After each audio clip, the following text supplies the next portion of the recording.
L'objectif aujourd'hui, c'est une conférence avec une thématique autour de la santé, avec deux intervenants, Xavier Vitry du ministère de la Santé et Thomas Leroy de Accèche, qui est un partenaire, donc un client d'un côté et un partenaire de l'autre.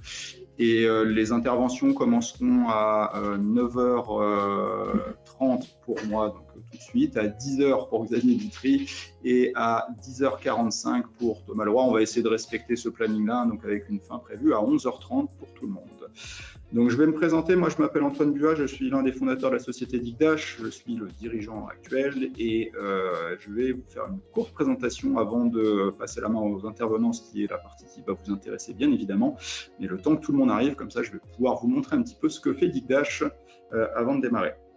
Alors, rapidement, je vais vous partager quelques slides pour commencer. Donc, Digdash, on a un seul produit. Ce produit s'appelle Digdash Enterprise. C'est un logiciel de tableau de bord agile qui vous permet de faire de la visualisation, de l'exploration et de l'analyse de données. C'est ça le cœur de notre sujet. On est une société qui existe depuis 2006, dont le siège social est basé à Aix-en-Provence. On a également un bureau à Paris, à Madrid. On a plus de 150 000 utilisateurs à travers plus de 450 clients.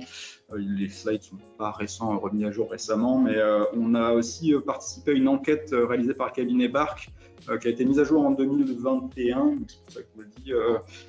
C'est un cabinet indépendant allemand qui compare toutes les solutions autour de la data, principalement autour de la data restitution, donc tous les produits autour de décisionnel, data visualisation, c'est comme ça peut être notre cas. Donc on apparaît leader dans 11 catégories en 2019, je crois qu'il y a 16 catégories en 2021, je crois que le 2021 s'appelle 2022 pour des histoires de Covid, que sais-je. Voilà, donc il y a pas mal de points importants, je vous encourage à aller sur notre site web pour aller télécharger l'étude complète et voir un peu les différentiels qui existent entre les différents produits. Alors, qu'est-ce que c'est la plateforme Digdash Enterprise? C'est vraiment une plateforme complète qui permet de construire des applications destinées au métier. Ça va de la préparation des données, la capacité à collecter, agréger, transformer, jusqu'à la partie visualisation, c'est-à-dire le tableau de bord interactif dans lequel on va pouvoir avoir des filtres dynamiques, des interactions poussées entre les composants, etc. On a également un volet publication. Ce qu'on entend par la publication, c'est la production de documents statiques, PowerPoint, PDF, Excel ou autre. On a un volet analyse avancée qui permet à des utilisateurs un peu plus expérimentés d'aller faire de l'analyse prédictive, l'analyse ensembliste, l'analyse de cohorte, donc faire de la statistique un peu plus poussée que du simple descriptif. Alors la plateforme est entièrement configurable, ça veut dire que vous pouvez intégrer vos logos, chartes graphiques, etc. Vous pouvez même intégrer la plateforme Digdash dans une plateforme data plus large, il n'y a pas de problématique particulière, on a vraiment tout mis en œuvre pour que l'application soit la plus modelable possible. On n'est pas une application orientée pour faire de l'algorithmie IA générique, mais on utilise de l'intelligence artificielle pour différents sujets. Le premier, c'est ce qu'on appelle le requêtage en langage naturel, ce qui va permettre de poser des questions en langage naturel et d'obtenir en réponse un rapport, un graphique qui, en fonction des données auxquelles on a accès, vont afficher au mieux une réponse à cette question. C'est un peu ça l'objectif. Et puis le deuxième sujet dans lequel on utilise de l'IA, c'est la découverte de données. Donc ça, c'est un sujet dans lequel on veut laisser des utilisateurs métiers charger leurs propres données. C'est-à-dire, ça peut être des fichiers Excel, CSV, etc. Et on va les accompagner sur le chargement de ce fichier en leur montrant où sont les dimensions temporelles, géographiques, les axes qui peuvent se relier à d'autres éléments de leur système d'information décisionnelle, etc. Alors, je voudrais aussi expliquer que notre solution, elle est très générique en termes de présentation. Vous pouvez produire des tableaux de bord pour différents sujets. J'ai essayé de mettre en avant ici 3 grandes typologies de tableaux de bord que l'on retrouve très souvent dans les déploiements en entreprise ou en quelle que soit votre organisation en secteur public. Donc, on a d'abord le tableau de bord de pilotage, dont l'objectif, c'est un objectif plutôt stratégique de montrer des indicateurs assez agrégés, assez condensé et d'avoir donc en un clin d'œil une vue à 360 degrés sur un ensemble d'indicateurs. Le deuxième type de tableau de bord qu'on appelle nous tableau de bord d'exploration, c'est un tableau de bord à vocation beaucoup plus opérationnelle dans lequel je vais pouvoir vraiment manipuler le contenu des indicateurs en filtrant, en naviguant, en drillant, c'est-à-dire en rentrant dans le détail, en changeant d'axe d'analyse, en faisant du self-service, etc. Donc il y a vraiment beaucoup de possibilités en termes d'exploration de données. Et enfin, le dernier type de tableau de bord, c'est le tableau de bord dit de communication, dont l'objectif est de partager de l'information à quelqu'un qui ne sait pas de quoi je veux lui parler. Donc, ça veut dire que non seulement je vais montrer des graphiques, des tableaux, etc., mais je vais ajouter autour de ces tableaux et ces graphiques des textes explicatifs pour bien accompagner la donnée avec du sens. Okay, je vous montrerai très rapidement tout à l'heure, puisque j'ai qu'une demi-heure, des exemples de ces 3 typologies de tableaux de bord. Alors, on parlait des utilisateurs métiers tout à l'heure. Je disais qu'effectivement, le requêtage en langage naturel ou le chargement de fichiers par des utilisateurs métiers, c'est une des choses qu'on propose dans Digdash. Qu'est-ce que c'est un utilisateur métier? Pour nous, c'est quelqu'un qui n'a pas de compétences informatiques et qui n'est pas habitué à manipuler les données. Donc typiquement, par exemple, quelqu'un qui dans Excel ne sait pas faire un tableau croisé dynamique ou appliquer des filtres, bah, c'est pour nous cet utilisateur métier. C'est quelqu'un qui ne devrait pas avoir besoin d'être formé pour utiliser un tableau de bord. Donc on va lui laisser des interactions très simples, très presse-bouton pour naviguer dans un tableau de bord. Deuxième typologie d'utilisateur, ce qu'on appelle nous l'analyste, c'est quelqu'un qui a déjà une expérience autour du décisionnel. Alors ça peut être d'utiliser Excel, mais ça peut être d'utiliser Business Objects, Cognos ou autre que sais-je. Et donc on va lui fournir une interface de transition qui va lui permettre de facilement s'y retrouver pour créer des rapports, tableaux, graphiques, guidages facilement. Troisième profil d'utilisateur, ce que nous on appelle responsable décisionnel, on peut appeler aussi parfois modeleur de données, sont tous les gens qui sont beaucoup plus proches de la donnée, qui veulent mettre en place des scénarios de chargement de données. Comment j'extrais la donnée de telle base, comment je la transforme, comment je la prépare dans le but de la restituer à des utilisateurs. Donc là, l'objectif, c'est d'être vraiment dans un outil de productivité, ce qu'on appelle le studio chez nous, hein, d'efficacité en termes de production de contenu, mais aussi de documentation. On a en place une batterie d'outils autour de ce qu'on appelle le catalogue de données, hein, pour pouvoir documenter tout ce qui a été mis en place, d'où viennent les sources, les dépendances entre les différents éléments, etc. etc. Alors, je vais conclure cette partie slide avant de passer à l'aspect démo par des références. Donc, sachez qu'on est présent dans différentes typologies de comptes, hein. Alors, j'ai mis d'un côté les grands comptes, c'est au sens européen du terme, mais pour nous, ça revêt une autre signification, c'est au moins 1000 utilisateurs, donc c'est un déploiement significatif de la solution d'IDH dans chacun de ces comptes.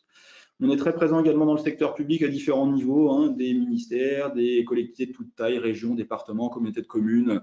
Vous voyez aussi des universités, Pôle emploi, etc. Et puis, bien sûr, dans les entreprises de taille intermédiaire et les PME, alors comme dans les grands comptes, quel que soit leur secteur d'activité, hein, ça peut être du retail, la logistique, du web marketing, du transport, il n'y a vraiment aucune contrainte en termes de métier. Voilà pour cette première partie. Alors, je ne l'ai pas expliqué, mais ce sera vrai pour toute la durée de la présentation. Les micros sont coupés pour les participants à cette webconférence, mais vous pouvez poser des questions. Dans le webinaire, il y a une petite boîte qui s'appelle questions ou chatter. Donc, vous pouvez poser vos questions à travers ce biais-là pour effectivement que nous puissions en temps réel répondre à vos questions. Elles seront relayées en mode audio pour que tout le monde puisse les entendre et puis on essaiera d'y répondre effectivement au fur et à mesure. Ok, alors on va passer à l'aspect démo s'il n'y a pas de questions. J'avais parlé de 3 grandes typologies de tableau de bord. Je dois vous montrer des exemples très rapidement avec les 20 minutes qui me restent sur ces typologies de tableau de bord. Premier exemple de tableau de bord, le tableau de bord de pilotage. Je vais rappeler à chaque fois l'objectif. L'objectif du tableau de bord pilotage, c'est de mettre en avant un certain nombre d'indicateurs de manière assez condensée pour pouvoir très facilement avoir une visualisation d'une problématique particulière. Donc, je peux avoir énormément d'indicateurs. Le but, c'est pas de lire chacun de ces indicateurs. Donc là, on voit par département les coûts sur le 12 derniers mois, le coût actuel, le coût par rapport au budget. Mais en fait, il y a quelque chose qui va attirer mon œil, en l'occurrence un point rouge au début de chaque ligne, qui va me permettre de, je dirais, focaliser mon attention sur des points précis. Alors là, ce point rouge, il est calculé de manière très naïve, juste pour vous montrer comment ça fonctionne. À chaque fois que le coût a dépassé le budget, on le voit clairement sur la partie droite de ce graphique-là, le point rouge s'allume. D'accord ? Mais ça pourrait être l'objet d'un calcul beaucoup plus sophistiqué. C'est l'objectif, hein, c'est de dire attention, quelque chose se passe, je dois agir quelque part. Je pourrais également avoir de l'interaction sur ce type de tableau de bord, ce n'est pas forcément la vocation première. J'ai laissé un axe d'interaction juste pour vous montrer que je peux décliner ces indicateurs par pays et voir effectivement sur un pays particulier comment ces indicateurs se passent. Ok, donc ça c'était un premier exemple sur le tableau de bord de pilotage. Deuxième exemple que je voudrais vous montrer, c'est le tableau de bord de communication. Alors, je vais assez vite, hein, mais c'est l'objectif, puisque ce que vous êtes venu voir probablement aujourd'hui, c'est des témoignages sur la santé, donc ce n'est pas un défilé de tout ce que peut faire Big Dash. Donc là, c'est un exemple d'un tableau de bord donc, de communication. L'objectif, c'est de partager de la donnée à quelqu'un qui ne sait pas de quoi je vais lui parler. En l'occurrence, ici, on a un jeu de données ouvert qui est fourni par l'UNESCO sur l'éducation dans le monde, hein, qui est le 4e objectif de développement durable des Nations Unies. Donc, il y a un petit texte d'introduction. Je vois aussi que je peux me rendre à différentes sections. Alors, je les ai ici au cœur même du document, mais j'ai aussi un petit menu sur le côté qui me permet de me rendre aux différentes sections de ce document. Donc, si je commence à scroller vers le bas, je vais voir apparaître des choses et notamment aussi des informations sur chacun des objets qui sont présents. Là, j'ai une petite cartographie qui montre les régions les plus déscolarisées pour le primaire, pour le premier cycle secondaire, si je clique ici, pour le second cycle secondaire, etc., en fonction de ce que je vais cliquer. Vous voyez ici, pareil, même chose, il y a l'évolution de cette déscolarisation au fur et à mesure du temps, et puis je peux cliquer sur les différents filtres pour voir comment ça va s'appliquer en fonction de mes paramètres. Là, vous voyez que je suis sur un écran relativement large, c'est l'écran de mon PC, mais l'idée, c'est que les tableaux de bord de Big Dash peuvent aussi fonctionner en mode smartphone. Donc, on a ce qu'on appelle le responsive design, qui permet d'ajuster ces sélections-là. Juste pour montrer un petit exemple, si je retaille mon navigateur pour qu'il ait plus ou moins la forme d'un smartphone, vous allez voir que plutôt que d'avoir la description à côté du graphique, comme c'était le cas jusqu'à maintenant, maintenant, ça va être au-dessus ou en dessous du graphique. Ça n'empêche pas que je peux continuer à naviguer dans le document. Ça n'empêche pas que je peux continuer à cliquer sur les éléments du document. Par exemple, si je clique sur Europe, je vais rentrer dans le détail de tous les pays d'Europe. Alors, je vais le mettre quand même un peu plus grand pour qu'on voit un petit peu plus. Mais l'idée, c'est ça, c'est de pouvoir continuer à interagir avec le document, quelle que soit la taille de l'écran sur lequel je veux le consommer. Okay. Je ne vais pas rentrer plus dans le détail que ça non plus sur cette partie-là, mais c'est un exemple, encore une fois, de présentation un peu plus avancée, donc de tableau de bord de communication. Dernier type de tableau de bord que je voudrais vous montrer, c'est le tableau de bord d'exploration. Alors, je vais vous donner un petit peu plus de contexte également ici. On est sur une société qui a la grande distribution et qui se pose la question suivante. Quelle est l'efficacité de mes campagnes télémarketing pour générer du chiffre d'affaires? En fait, pour répondre à cette question, j'ai besoin de me connecter à deux sources de données différentes. Et ces deux sources de données, il n'y a pas d'entrepôt intermédiaire, c'est Big Dash qui les agrège directement. La première source, c'est le RP, qui me donne des informations de vente, chiffre d'affaires, marge, etc. La deuxième source, c'est la base de données télécom, qui me donne des informations de coût de communication, durée de communication. Donc, le fait de les mettre en commun sur la même page va me permettre de les filtrer de manière commune. Si je choisis l'année 2019, par exemple, l'ensemble des vignettes est filtré par 2019. Si je choisis un pays en particulier, on va prendre par exemple l'Espagne, l'ensemble des vignettes est filtré pour l'Espagne. Alors, en termes de temps de réponse, vous voyez que c'est très rapide parce que Big Dash intègre dans ses composants ce qu'on appelle une base d'analyse. C'est une base qui est capable de calculer des agrégats sur des volumes de données potentiellement très importants. Là, on est sur un petit volume de données parce que tout tourne en local sur mon laptop, donc on a à peu près 2 millions de lignes, mais on peut monter vers des millions, voire des milliards de lignes quand on distribue le calcul sur un ensemble de machines. C'est natif dans notre technologie, on peut faire de la distribution sur un ensemble de machines pour faire, on va dire, linéariser la rapidité du calcul. Alors, il y a une question qui est posée, me semble-t-il. Alors, c'est une question je laisserai Marie y répondre parce que c'est visiblement des gens qui tentent de s'inscrire. Est-ce que c'est possible de participer maintenant? Je crois que la réponse est oui. Donc, je pense que Marie va s'occuper d'inscrire les gens qui sont en cours. Voilà, donc je continue sur la présentation. Donc, vous voyez qu'effectivement, dès que je clique quelque part, là, j'ai Espagne activé. Si j'enlève Espagne, tout est recalculé temps réel. Il n'y a pas de précalcul dans Big Dash, comme ça peut être le cas dans d'autres technologies. Donc, ça permet vraiment d'aller explorer n'importe quel axe d'analyse et avoir les mêmes temps de réponse. La page de synthèse ici me sert aussi de page d'index. C'est pour ça que quand je vais passer ma souris sur une vignette, la souris change de forme indiquant qu'il y a une action possible. Si je clique sur le chiffre d'affaires, je vais explorer le contenu du chiffre d'affaires par région, les 10 meilleurs produits qui ont généré ce chiffre d'affaires et l'évolution du chiffre d'affaires pour la période considérée, c'est-à-dire ici l'année 2019. Je peux continuer à manipuler, rentrer dans le détail de l'Europe, de la France et voir l'ensemble des graphiques changer. Je peux rentrer dans le détail de cette carte-là. Là, je vois effectivement les chiffres d'affaires quand je passe dessus. Mais si je tourne ma carte, je peux dire le tableau de détail de ce qui est porté par cette carte. Ce tableau reste interactif. Je peux le trier. Je peux remonter au niveau continent, redescendre dans Amérique, États-Unis. Et si je tourne à nouveau mon tableau, c'est bien la carte des États-Unis qui s'affiche. Ce contexte ici, qu'on appelle le contexte de sélection, en 2019 États-Unis, on tente de le conserver quand il est compatible avec la destination dans laquelle on va aller. Par exemple, si je vais dans ma page comparaison, il est toujours actif, donc c'est pour ça que l'ensemble des graphiques, on parlait de 2009 États-Unis. Je peux aussi continuer donc à manipuler en cliquant sur des graphiques ou bien filtrer par des axes qui ne sont pas visuellement présents sur un graphique. Et pour ça, j'ai une barre de filtre qui va me permettre de faire ça. Je peux choisir un ou plusieurs types de téléphones et je vais voir effectivement automatiquement les graphiques s'ajuster par rapport à ma sélection. OK. Dernière chose que je voudrais vous montrer sur ce que l'on peut faire, c'est que tous ces axes de navigation, etc., vont permettre à l'utilisateur de faire des découvertes.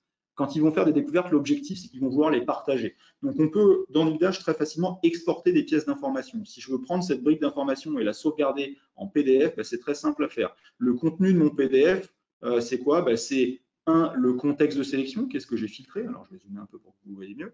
Et deux, le graphique tel qu'il apparaissait sur mon tableau de bord. Alors, le PDF, c'est assez difficile de l'éditer. Il n'y a pas beaucoup de gens qui sont outillés pour éditer un PDF. C'est pour ça qu'on a d'autres formats d'export possibles. Je vais le faire sur la carte cette fois-ci. Je peux exporter en PowerPoint. Le contenu de mon PowerPoint, très simple à comprendre. La première page, ça va être la même chose que dans mon PDF, c'est le contexte de sélection, sauf que cette fois-ci, je pourrais le modifier. Donc, par exemple, si je voulais changer sélection courante pour l'appeler filtre, je peux l'appeler filtre.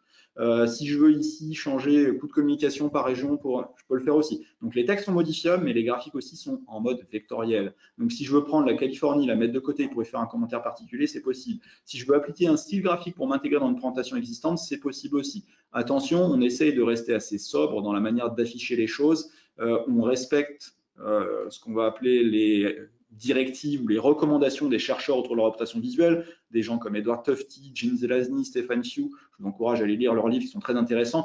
Ils ne vont pas être tous d'accord, mais ils sont tous d'accord sur le fait que la 3D est plutôt un frein à la lecture, donc évitez ce type de présentation. Ok, voilà, donc ça c'était l'export d'un composant, mais vous l'avez compris, on peut aussi exporter un ensemble de composants, pas forcément une page, hein, ça peut être des composants issus de plusieurs de ces onglets, et les assembler dans un document PowerPoint. C'est ce que je vais faire ici en cliquant sur ce bouton-là. Je vais voir directement le PowerPoint dans le contexte de filtrage actuel se générer. Donc si je l'affiche, on va voir tout de suite comment ça se passe. J'ai une page de garde avec la date du jour, mais j'ai les différents composants dans mon contexte de filtrage, hein, c'est-à-dire 2019 administration États-Unis. On voit bien que c'est les États-Unis, on voit bien que c'est l'année 2019, etc., etc. Donc c'est très simple de générer dans Digdash des documents PowerPoint, HTML, PDF. On a un éditeur, mais vous pouvez aussi utiliser tout simplement un simple document PowerPoint dans lequel vous allez poser des formes et c'est à l'intérieur de ces formes qu'on va venir remplir de l'information. Ok, alors dernière chose que je voudrais vous montrer, toujours, vous avez compris qu'ici j'étais plutôt un utilisateur métier, donc quelqu'un qui manipule un tableau de bord existant. Dernière chose que je voudrais vous montrer dans ce contexte-là, c'est la capacité à faire de la simulation. La simulation, c'est quoi? C'est mettre en avant une ou plusieurs variables qui ont un intérêt pour mon utilisateur. Alors, je vais revenir dans un contexte de sélection par défaut, je vais enlever tous les filtres. Hein. Si je vais dans mon axe simulation ici, vous allez voir que effectivement, là, j'ai qu'une seule variable, mais c'est une variable qui va avoir un intérêt pour mon utilisateur.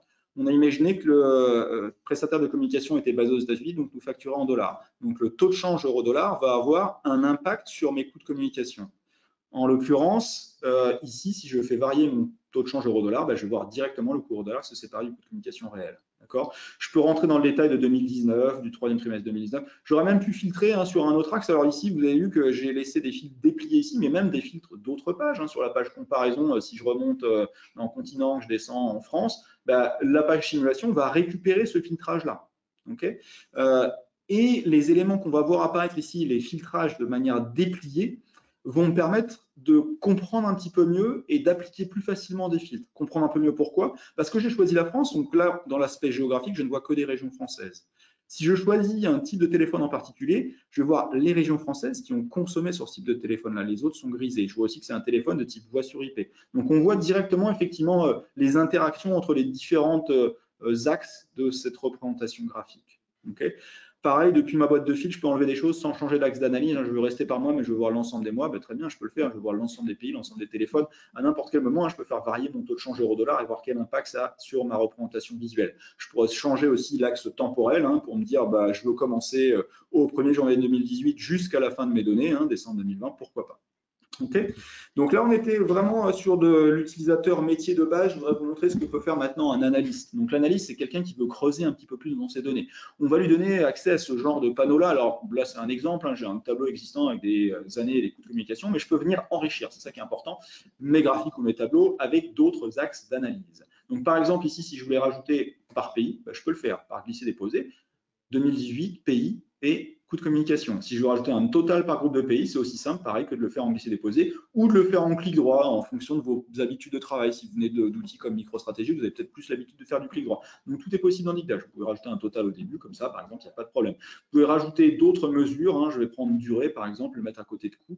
Alors, quand on pose un indicateur, il vient avec son agrégat favori, c'est-à-dire que quelqu'un qui a designé ce modèle de données, qui a créé le chargement de cette source, a décidé que pour la durée, par exemple, c'était la somme des durées. Moi, en tant qu'analyste, je peux le changer, ça. J'ai accès aux agrégations et je peux dire, non, je veux plutôt m'intéresser à la moyenne des durées. Okay. Ou alors, je peux faire des transformations un peu plus complexes. Je veux prendre année-1, le poser sur coût de communication. Ça va me générer automatiquement la colonne coût année-1. Je vais enlever durée pour qu'on comprenne bien ce qui se passe ici.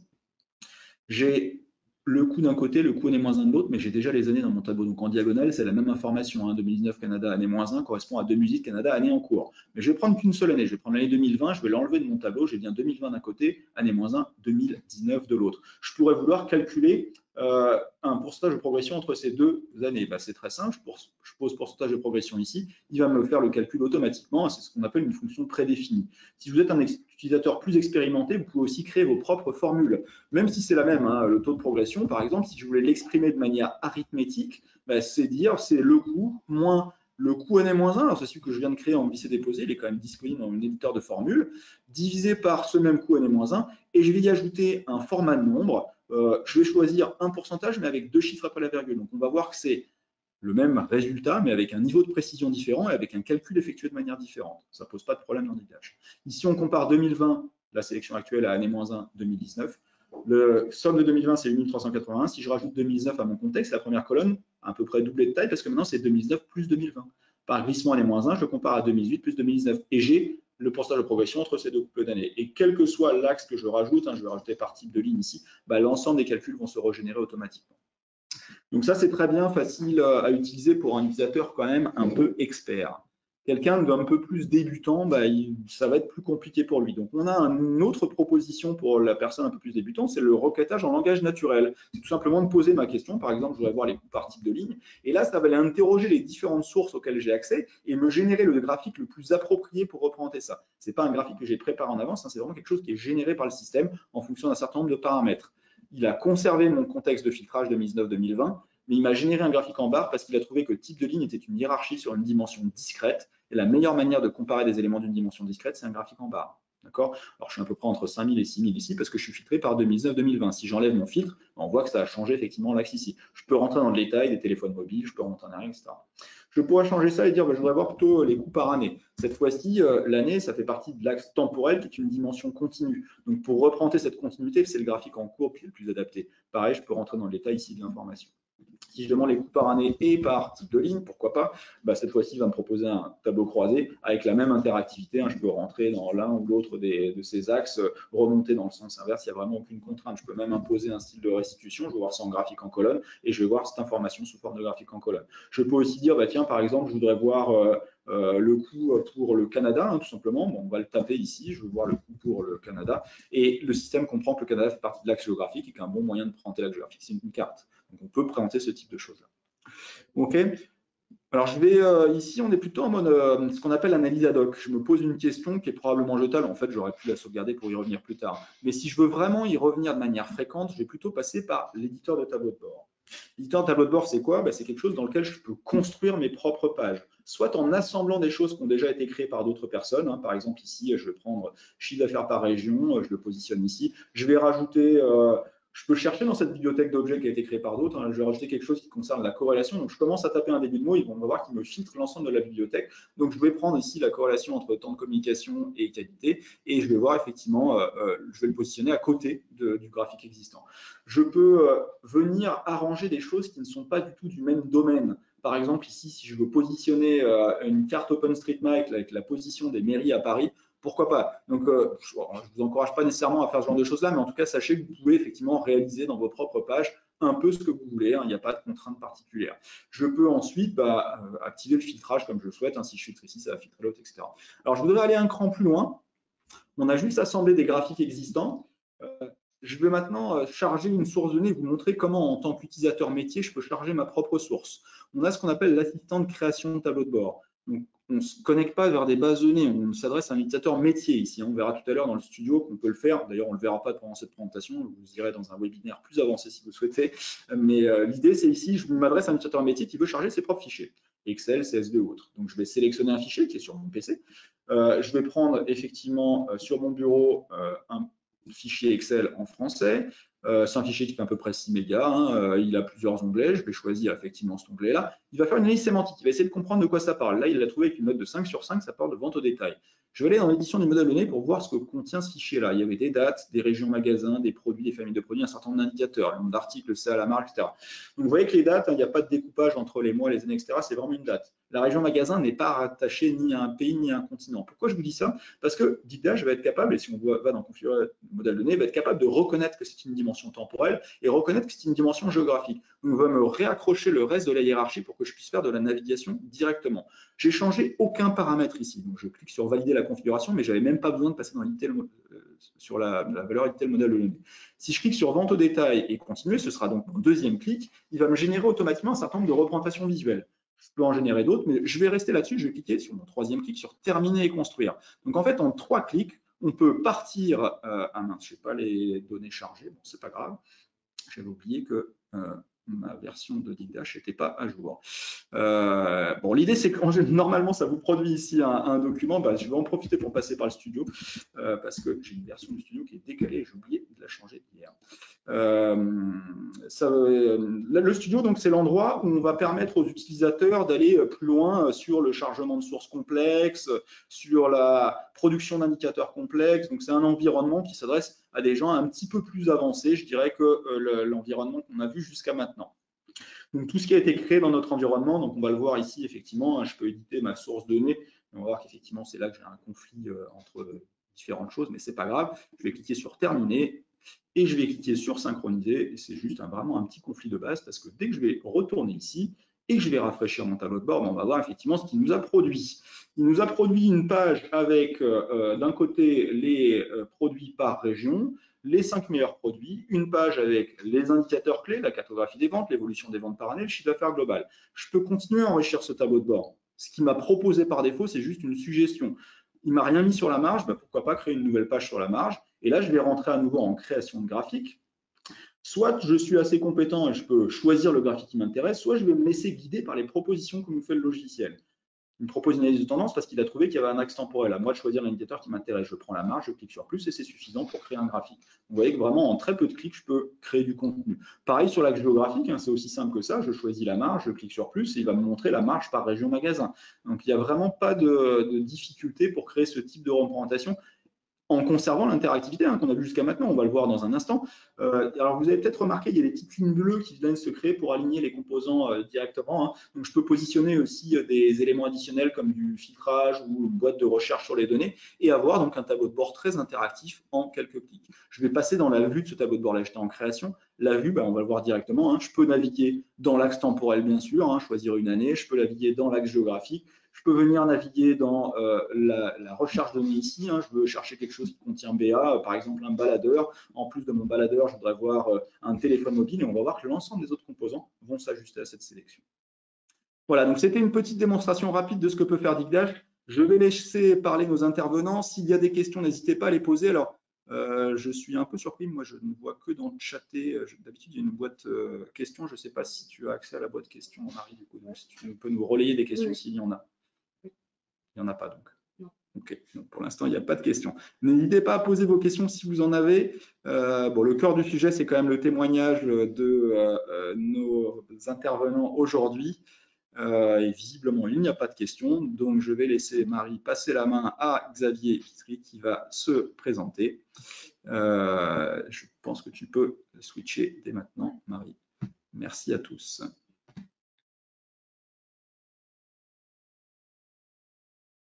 Bonjour à tous.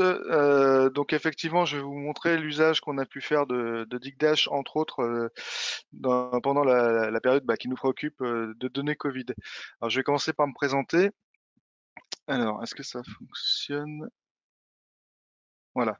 Alors, donc moi je suis Xavier Vitry, je suis directeur de projet dans un service de la direction du numérique des ministères sociaux. Qui s'appelle le service à compétence nationale des systèmes d'information mutualisés des ARS. Voilà, donc c'est un peu long. L'idée, en fait, les ARS ont été créés en 2010 avec la fusion de services régionaux de santé pour mettre en œuvre la politique nationale de santé en région et développer les spécificités régionales aussi dans toutes les dimensions de la santé qui vont en fait de la gestion de l'offre de soins à la prévention et à la gestion de la santé publique et en particulier de la gestion de crise. Donc ce service à compétence nationale a été créé en janvier 2020 et en fait il réunit une vingtaine de projets mutualisés pour les ARS, c'est-à-dire que les ARS se sont dotés ont mis en commun des ressources humaines et budgétaires de façon à construire collectivement des outils dans différents domaines décisionnels, santé publique ou des outils, on va dire, à objectif interne de gestion des ressources humaines ou des choses de cette nature. Et ces projets, en fait, préexistent à la création du SCN. Cette direction récente, a en fait récupéré des projets qui étaient mutualisés entre ARS pour consolider en fait les ressources humaines et avoir un pilotage coordonné, un pilotage coordonné, mais l'ensemble du dispositif en fait préexistait à la création du SCN. Donc c'est pas au 1er janvier on démarre avec 20 nouveaux projets, mais 20 projets qui préexistent et qui se fusionnent. Donc moi-même, je suis directeur de projet, je suis géographe de la santé de formation et j'ai en charge en fait la partie des données décisionnelles au sein de ce service à compétences nationales. Donc ça représente 6 ou 7 projets dont je coordonne les chefs de projet. Alors dans la partie Covid, avant de commencer, sur la partie, avant de présenter de la donnée dans un tableau de bord fini et interactif avec toutes les fonctionnalités qu'Antoine nous a montré, c'est bien de se resituer en fait dans un petit contexte un peu particulier, on va dire, extrêmement mouvant, avec évidemment peu de connaissances au départ, peu d'informations sur ce qu'on attend de nous, peu d'informations sur les objectifs à atteindre, beaucoup d'interlocuteurs qui se mobilisent, que ce soit institutionnel, que ce soit en interne, que ce soit avec des partenaires, avec évidemment la population qui a aussi des attentes et des craintes, la presse évidemment qui sollicite pour avoir beaucoup d'informations, voilà, dans un contexte évidemment très incertain, on va dire, avec une expression de besoin très évolutive, qui n'est pas forcément toujours en adéquation avec la capacité technique à réaliser les choses. C'est-à-dire que c'est bien de demander quelque chose, mais après il y a quand même un délai incompressible de réalisation, voilà, avec toute une série d'outils aussi qui se révèlent peu, pas mal adaptés selon les sujets. C'est-à-dire qu'on a des systèmes d'information qui préexistent à la crise, mais évidemment la crise demande implique des questions et des sujets qui font que nos outils sont pas toujours adaptés à ces questions précises. Voilà, difficile d'anticiper toutes les questions qui peuvent nous tomber dessus. Et je peux vous dire que sur la partie crise, évidemment, on a un nombre de questions assez colossal et de visions très très différentes en fonction du nombre d'interlocuteurs et de qui sont les interlocuteurs, qui nécessitent en fait de revoir pour partie, voire de créer en fait in extenso des nouveaux systèmes d'information pendant la crise. Forte pression sociale, institutionnelle, politique et médiatique, des injonctions parfois contradictoires aussi, notamment, on est quand même dans un contexte de données de santé, donc il y a quand même des contraintes assez importantes liées à la sécurité des données personnelles, et puis parfois des demandes qui, pour aller vite, demandent à expliquer que non, on peut pas livrer cette donnée, en tout cas pas dans cet état, parce que c'est trop fin, parce que ça peut réidentifier, donc il faut prendre des mesures de protection. Et donc ça prend du temps, ça demande des contrôles. On est en partenariat évidemment avec la CNIL qui nous a contrôlé à plusieurs reprises. On fait des homologations, donc tout ça, ça prend du temps, ça mobilise des ressources et c'est parfois contradictoire avec la nécessité à la fois politique et médiatique de présenter de la donnée au plus vite pour aussi prendre des décisions opérationnelles. Et une montée en puissance assez exponentielle, voilà. Donc effectivement, dans tout ça, le chemin, c'est ce qu'on a laissé derrière nous comme trace, et on n'avait rien devant nous pour avancer. Et un géographe qui avance sans carte, voilà, c'est parfois un peu compliqué. Donc évidemment, j'étais pas tout seul, hein. On a toute une équipe de personnes qui coordonnent et c'est plusieurs dizaines, centaines de personnes qui se sont mobilisées à différents niveaux. Rien que sur les systèmes d'information, on est au moins, je pense, depuis le début de la crise, à plus d'une centaine de personnes qui se sont mobilisées, largement même, pour dans les différentes dimensions de la crise qu'on avait à gérer. Puisqu'évidemment, il y a la partie données, mais il y a tout un tas d'autres sujets à gérer. Donc, dans les sujets qui nous ont préoccupés sur la partie Covid et données et qui ont, on va dire, utilisé les outils d'IGDASH, on a eu les stocks et matériels de protection individuelle, les médicaments en tension. Donc ça, ce sont les médicaments qui servent, en fait, quand vous devez mettre intuber une personne en réanimation, eh bien, vous devez l'anesthésier. Et on a eu à un moment des tensions sur la disponibilité des stocks de médicaments. Et donc, il a fallu gérer ce point-là. Évidemment, les informations sur le dépistage, la vaccination. Donc, à chaque fois qu'on a un sujet, évidemment, ça se décline. Là, je l'ai décliné pour la vaccination, mais ça implique d'avoir des référentiels, d'avoir le suivi, évidemment, de la traçabilité de la vaccination, mais également toute la partie gestion de stock, approvisionnement, livraison, chaîne de froid, enfin, toutes ces informations qu'on devait donc suivre et tracer tout au long du dispositif. Le contact tracing, ça c'est toutes les informations qui circulent concernant le suivi des personnes qui sont infectées au Covid pour pouvoir les recontacter derrière. Donc là c'est en partenariat avec l'assurance maladie qui faisait ce qu'on appelle le tracing de niveau 1, puis les ARS, le tracing de niveau 3, qui était vraiment au contact des personnes pour savoir comment ça se passait. Alors tous anti-Covid de la Direction générale de la santé, j'y reviens pas, mais c'était aussi une des applications centrales sur laquelle on a créé tout ça. Et le tout évidemment dans un environnement donc qu'on appelle HDS, donc hébergement de données de santé, donc avec des contraintes heureusement du reste, mais qui au quotidien facilitent franchement pas les choses dans la mise en œuvre du dispositif et c'est une vraie contrainte importante qu'on a respectée évidemment, mais qui impose un certain nombre de règles de cryptage, d'échange de données, toutes ces choses-là. Et puis bon, comme on n'avait pas grand-chose à faire, en plus on a eu l'incendie d'OVH en mars dernier qui nous a impacté et bien occupé pendant un petit moment. Voilà, donc ça c'est le flux de données un petit peu des différentes sources d'informations qu'on pouvait avoir dans le dispositif. Et en fait, au centre, en gris, c'est un entrepôt, ce qu'on a appelé le hub Covid entre nous, ou l'entrepôt de données Covid, qui réceptionne en fait l'ensemble du patrimoine de données. Alors, ça peut être des données pseudonymisées pour une partie d'entre elles, pour une partie d'entre elles des données nominatives, qui sont dans un environnement sécurisé, déconnecté d'Internet, avec des procédures, très très peu de personnes y ont accès. On a deux personnes, en fait, trois personnes, pardon, qui ont accès à cet entrepôt, qui sont ultra sécurisés, déconnectés d'Internet, qui passent ensuite par des systèmes de serveurs et des choses comme ça, qui permettent ensuite de distribuer la donnée aux destinataires sous forme, en fonction de ce que la loi nous autorise à faire, des missions que les personnes ont à accomplir et des objectifs à atteindre.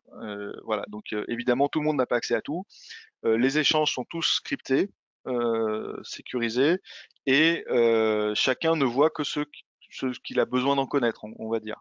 Donc ça c'est la partie hub et échange de données. Et puis une partie en fait qui est destinée au public ensuite sur les données du coup qu'on retrouve sur DataGouv ou dans les cellules de crise entre autres. Voilà un petit flux, ça c'est juste le flux d'informations et des partenaires qui traitent, c'est un focus sur la vaccination, donc ça vous donne une petite idée. Donc vous voyez que Datavac, en fait, qui est notre outil DigDash, on l'a appelé comme ça, Datavac, c'est un morceau du dispositif, mais en amont, en fait, j'ai vraiment voulu insister sur l'organisation et le traitement de la donnée en amont pour pouvoir présenter de l'information qui est fiable. Ensuite, il faut aussi gérer des référentiels. Donc, on a dû monter un système d'information en quelques jours pour identifier les centres de vaccination. Et cet exemple est extrêmement intéressant parce que derrière, en fait, on a tout de suite identifié ce point comme un point central.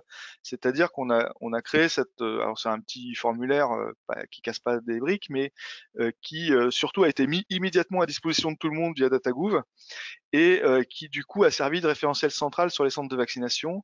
Et on a imposé en fait la création de aux ARS et à l'ensemble de nos partenaires le fait d'utiliser cet outil pour identifier un centre de vaccination. Ce qui permet ensuite de partager ce référentiel alors, qui est mis sur DataGouv à destination de toute personne qui souhaite le réutiliser. On a à peu près 20 ou 25 réutilisations annoncées dans DataGouv, mais surtout ça a permis à l'assurance maladie d'intégrer le dispositif, la liste, dans le système d'information de vaccination. Et du coup, quand on fait de la présentation dans DigDash, on peut rapprocher les centres de vaccination du référentiel et des données de vaccination. Donc là, on a toutes les sources, enfin différentes sources de mise à disposition des données en open data qui permettent cette réutilisation avec tous les travaux qui ont pu être faits, entre autres par Guillaume Rosier, entre autres. Mais en amont de ça, évidemment, il y a eu un peu de mobilisation pour permettre cette mise à disposition et ensuite faciliter la reprise d'informations. Alors après, évidemment, avec toutes les limites de qualité de mise à disposition, parce que quand on fait les choses évidemment dans la précipitation, des fois c'est pas forcément d'une qualité exceptionnelle, mais les choses s'améliorent avec le temps. Et il y a eu vraiment cette volonté dès le départ de partager au mieux de ce qu'on avait, en tout cas, dans l'état où c'était, au fur et à mesure où on produisait l'information, avec parfois on se prend les pieds dans le tapis parce que les systèmes plantent, ça tombe, voilà. Alors, on va arriver sur la partie Digdash. Alors je suis pas autorisé à vous montrer les tableaux de bord interactifs, donc j'ai préparé quelques captures d'écran. Là, on est sur les tests de dépistage, donc on est à peu près à 150 millions de tests gérés. Et puis on a donc des informations qui sont domiciliées, soit en fonction du patient, soit en fonction du lieu de test ou de la typologie des tests, et d'un certain nombre d'informations qui sont mises à disposition. Donc ça, c'est mis à jour quotidiennement. Pardon. Hop, voilà. On a aussi, ah pardon, là j'ai oublié celui-là. Ça, c'était les médicaments en tension. Donc c'est aussi celui-là, il est intéressant. C'était notre premier tableau de bord. Sur les médicaments en tension, on a fait en fait, l'idée c'était d'identifier les sites qui étaient en difficulté de stockage, qui avaient plus de médicaments, et la durée du nombre de jours qu'ils avaient devant eux, et d'identifier à proximité les établissements qui étaient en surstock et qui avaient 3 semaines au moins de stock devant eux, et avec la proximité géographique d'éventuellement pouvoir dire appelez tel hôpital, ils vont vous dépanner et puis on régularisera plus tard. Ça a été extrêmement utile, notamment, je crois qu'on a eu 1 ou 2 cas en Corse où ça a vraiment sorti les gens d'ennuis sévères, où ils ont pu maintenir en réanimation ou mettre en réanimation des personnes et s'approvisionner, on va dire, en mode dépannage dégradé euh, durant l'été de 2020. On a eu vraiment, comment dire, on n'est pas passé loin, mais ça a permis de réguler au niveau du terrain les informations, et les ARS ont pu, grâce à ces informations, faire de la régulation entre établissements et ensuite régulariser les choses d'un point de vue comptable derrière. Sur la vaccination, donc vous voyez tous les onglets, en fait, ce sont des onglets qui sont derrière des informations, des bases de données, des sources qu'on a structurées et documentées avec Santé publique France, la CNAM, avec d'autres partenaires pour nous alimenter, et puis construire ces informations au fur et à mesure, donc d'informations. Et du coup, le fait d'avoir, par exemple, les référentiels de vaccination à disposition nous permet de pouvoir dire, par exemple, à la sécurité civile, quels sont les centres de vaccination qui sont opérés par la sécurité civile, et d'avoir l'activité de la sécurité civile ou la contribution de la sécurité civile à l'effort de vaccination. Ça peut être aussi dans les lieux de privation de liberté. On a aussi identifié, on va dire, comme centre de vaccination fictif, les lieux qui permettent ensuite à la justice de dire combien ils ont fait de vaccination dans les lieux santé dédiés aux prisons. Voilà, et ainsi de suite. Donc on a pu, grâce à ces référentiels, taguer les référentiels, les ajuster, et ça se met à jour en temps réel dans les données. Il faut savoir que les données sont comptées à minuit. On récupère la base auprès de la CNAM, et ce matin à 9h, c'était distribué à tout le monde. Voilà, ça a nécessité en termes d'organisation, par contre, un groupe de travail quotidien qui réunit différentes institutions, notamment Santé publique France, la CNAM, le ministère et les ARS, sur qu'est-ce qu'on fait de ces données, comment est-ce qu'on les présente, que veut dire tel indicateur, comment on le calcule, on se met d'accord et on sort des choses qui sont cohérentes, que ce soit de la donnée, la donnée qui est exposée en open data doit correspondre. Si on agrège l'information, là on va évidemment, vu que c'est réservé aux cellules de crise et aux préfets, aux ARS ou au Conseil de défense, beaucoup plus loin en termes de finesse d'information. Mais l'information à échelon géographique comparable doit être cohérente et la même des deux côtés. Donc on s'appuie. Alors évidemment que les autorités ont des informations plus fines que celles qu'on livre au public, vous le comprendrez, mais en tout cas elles sont cohérentes avec celles qu'on livre au public aux échelons géographiques qui permettent de préserver vis-à-vis de la presse et du public les informations, on va dire, plus confidentielles. Voilà. Alors quelques volumes et puis après je laisserai la place aux questions. On a 4 espaces d'ISIDH qui ont été créés. Un sur les équipements de protection individuelle, les médicaments, les tests et la vaccination. Ça représente donc ce que je disais 150 millions de tests à peu près, un peu plus de 90 millions de vaccinations, un millier d'utilisateurs qui sont dans les ARS, dans le réseau assurance maladie, dans le dispositif dans toutes les cellules de crise interministérielles, ministère de l'Intérieur, l'ensemble des partenaires. On a des partenaires aussi au niveau de la justice qui peuvent aller voir un certain nombre d'informations. Voilà. L'ensemble de ces données que j'ai présentées sont évidemment toutes pseudonymisées, anonymisées, présentées de façon statistique et pas individuelle. On a des chaînes de traitement sur de la donnée nominative, mais qui sont en dehors des environnements de tableau de bord, donc j'en parle pas ici parce que c'est pas le sujet. Mais de toute façon, c'est hyper cloisonné et voilà. Moi-même, je ne vois jamais les informations, les données. Je les vois pas passer. Je coordonne et je fais un peu le chef d'orchestre ou l'aiguilleur parfois pour expliquer comment ça passe, par où ça passe, qui il faut contacter. Mais je n'ai pas accès moi-même aux informations. Évidemment dans des environnements qui sont cryptés et hyper sécurisés. Donc on a plusieurs dizaines de gigas de données qui sont mis à jour quotidiennement. Voilà. Alors la cendrie d'OVH, ça a été un grand moment. On a eu une interruption de service de 24 heures.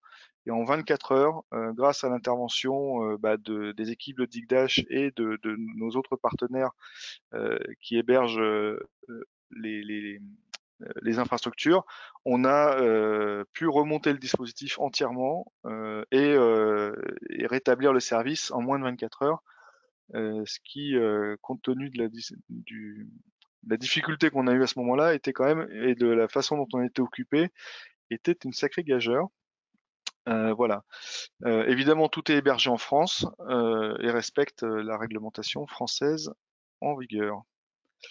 Donc en conclusion sur ma présentation, et après on pourra échanger avec les questions-réponses, je ne sais pas combien de temps il me reste, oui on doit avoir encore 20 minutes. L'idée en fait à travers tout ça, c'est de bien préparer ces données, c'est-à-dire que faire du tableau de bord interactif, c'est extrêmement séduisant et intéressant, mais évidemment il faut pouvoir préparer ces données de façon à ce qu'elles aient du sens d'une part, mais surtout que vous puissiez industrialiser le process de mise à jour. Et ça, c'était le gros enjeu sur lequel on s'est focalisé.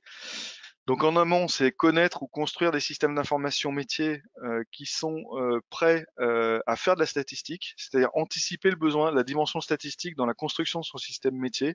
Ça, c'est extrêmement important, c'est-à-dire, ça veut dire se plugger sur des référentiels, se plugger sur de la donnée structurée, des choses de cette nature. Coordonner les acteurs impliqués le plus tôt possible, c'est-à-dire que le commanditaire qui veut construire, quand on est parti sur la vaccination par exemple, je crois qu'au 1er novembre, on a eu instruction de nous mettre en ordre de bataille sur le sujet. Au 27 décembre, on commençait la vaccination et on avait un système d'information qui permettait de faire de la saisie. Et le 4 janvier, on avait un tableau de bord d'ICDASH.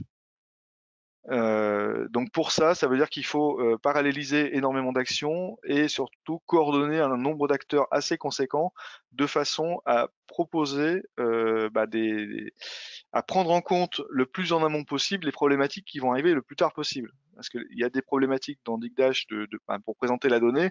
Si vous n'êtes pas sur des référentiels géographiques, par exemple, et ben à l'arrivée, vous n'avez rien. Donc il faut pouvoir prendre en compte ça dès le départ pour pouvoir produire à la fin des statistiques de qualité. Donc ça c'est important, et donc avoir la vue d'ensemble en fait du dispositif, c'est aussi important là-dedans. Et donc surtout décloisonner en fait les interactions entre le commanditaire, les producteurs de données et les utilisateurs à la fin. Avec toutes ces conditions réunies, dans un contexte assez sportif, je dois le reconnaître, concernant donc l'usage de DigDash, on a un outil qui est efficace et qui est apprécié des utilisateurs, c'est-à-dire que vraiment les utilisateurs finaux. Alors on a aussi proposé aux utilisateurs des fonctionnalités, comme montrait Antoine tout à l'heure sur je sais plus comment tu appelles ça, là où tu fais glisser les variables et puis le truc pour les experts là. Donc ils ont ça à disposition. Ils ont les tableaux de bord interactifs pour pouvoir télécharger les informations, faire des filtres, forer la donnée, enfin ce genre de choses. Ils ont aussi des PowerPoint tout prêts, ça c'est très pratique. Je clique sur le bouton et ça me reconstruit mon PowerPoint ou mon PDF directement pour partir en réunion. Donc on en a fait quelques-uns des comme ça. Ça c'est extrêmement apprécié.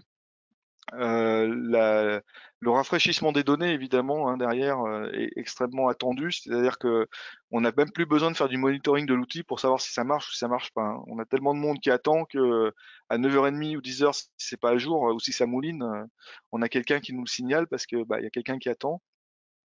Et donc c'est extrêmement attendu, voilà, à tous les niveaux, hein, que ce soit au niveau d'une cellule de crise en Guyane aux plus hautes autorités de l'État. Les outils qui ont été mis en place, Digdash, enfin Datavac est devenu un des outils centraux, en tout cas, du dispositif de connaissance de l'information pour nos cellules de crise.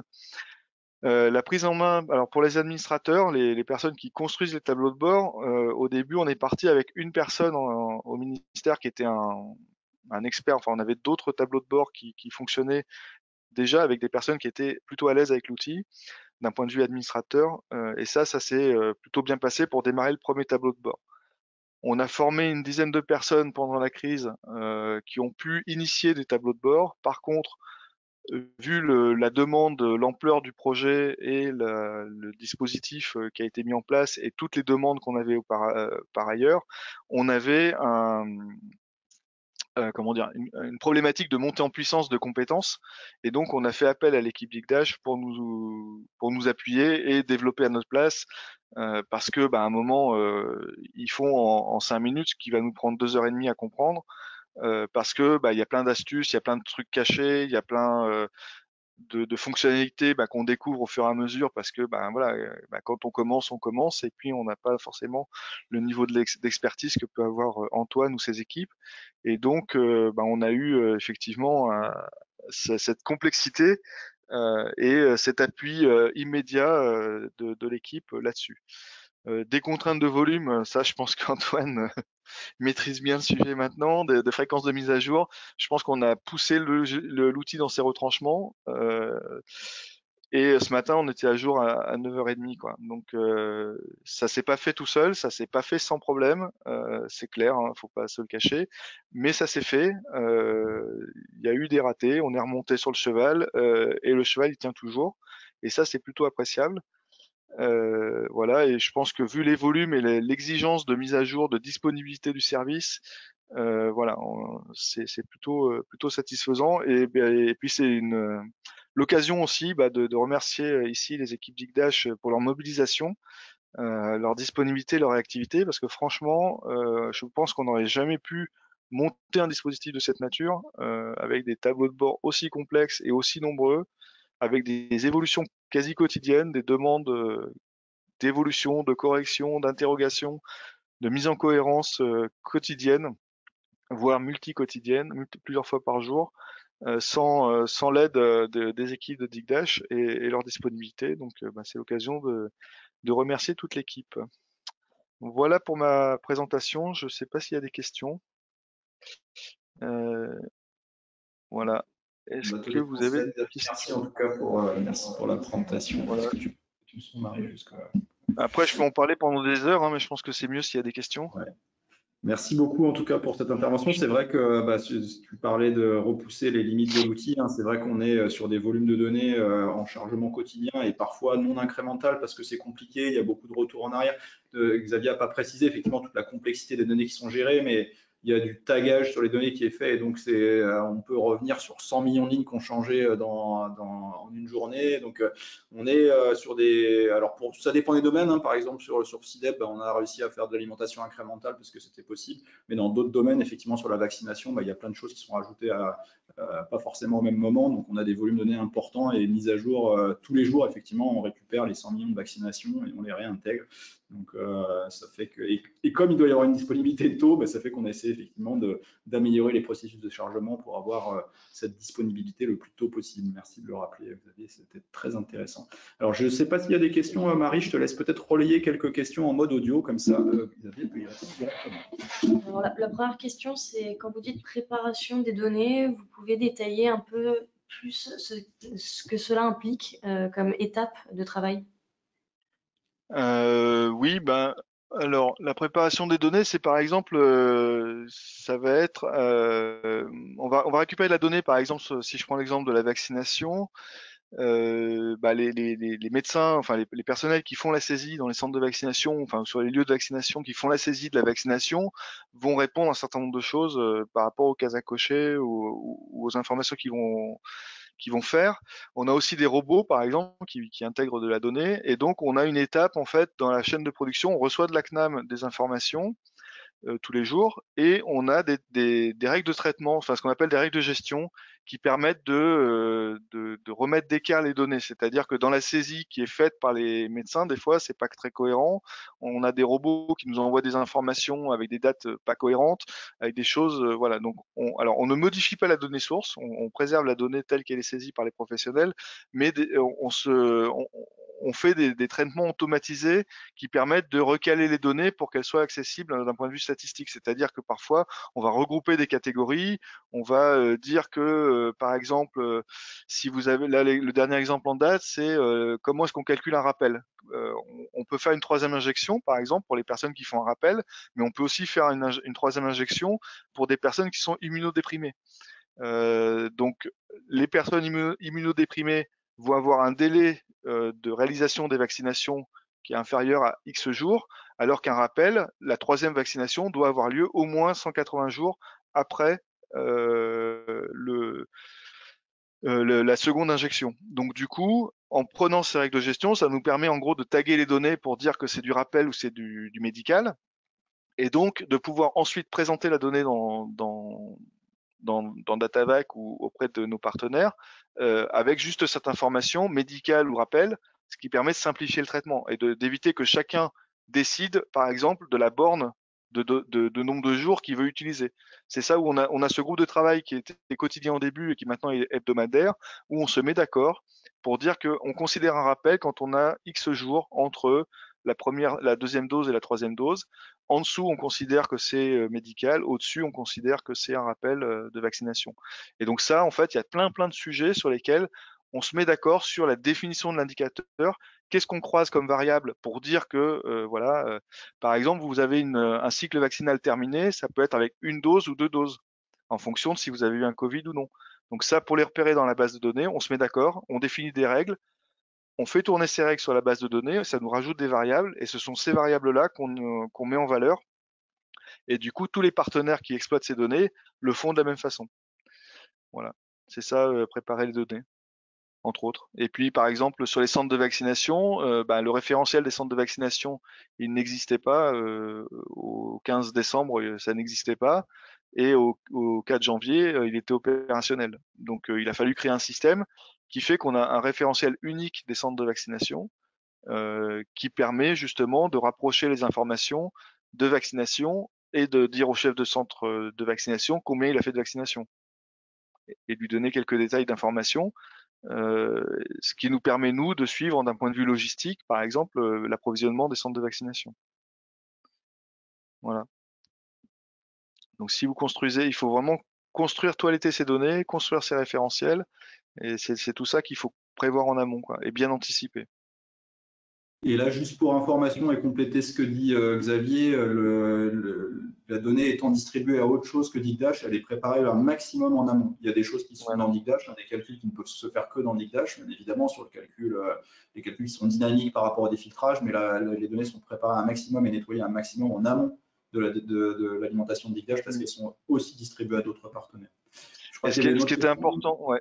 Ce qui est important sur ce sujet, c'est justement de partager ça en amont, de façon à ce que tous les utilisateurs aient exactement le même chiffre à l'arrivée. On ne distribue pas que la règle de gestion, on se met d'accord sur la règle de gestion, mais on l'applique en un seul point pour que tous les utilisateurs aient la même chose. Voilà. Je t'en prie.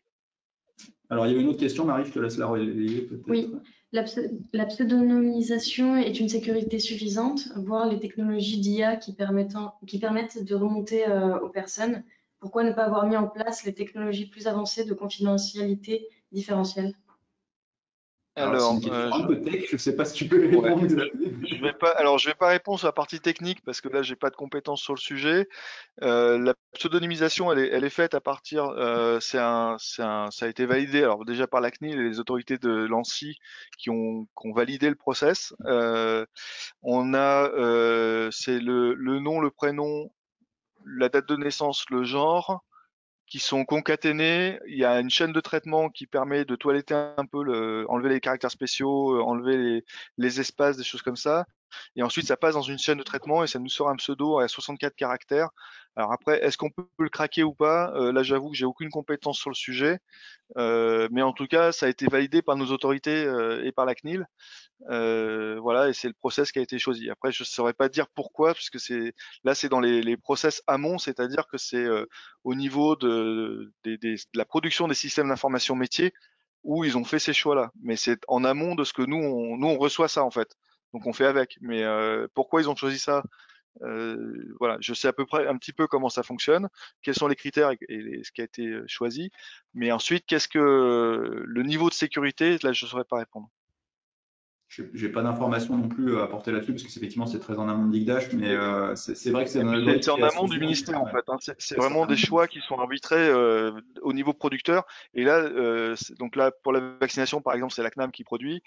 Pour les tests de dépistage, c'est en amont au niveau des systèmes de récupération des données de dépistage auprès des laboratoires. Je ne saurais pas dire pourquoi ils ont choisi ça plutôt qu'autre chose. Mais c'est vrai que c'est un algorithme en tout cas qui va à sens unique. On ne peut pas décrypter un pseudonyme pour en récupérer la clé. En principe, on peut pas. Après. Ouais, si. Est-ce qu'il y a d'autres questions à Marie? Non, j'ai pas d'autres questions. Du coup, je vais passer la main à Thomas Leroy. Merci beaucoup Xavier pour ton Merci à vous. intervention. N'hésitez pas pour les gens qui participent, si vous avez d'autres questions, à nous les relayer par email et puis nous on se fera effectivement chef d'orchestre pour les distribuer aux différents intervenants de cette présentation. Merci Xavier et on passe donc la main à Thomas.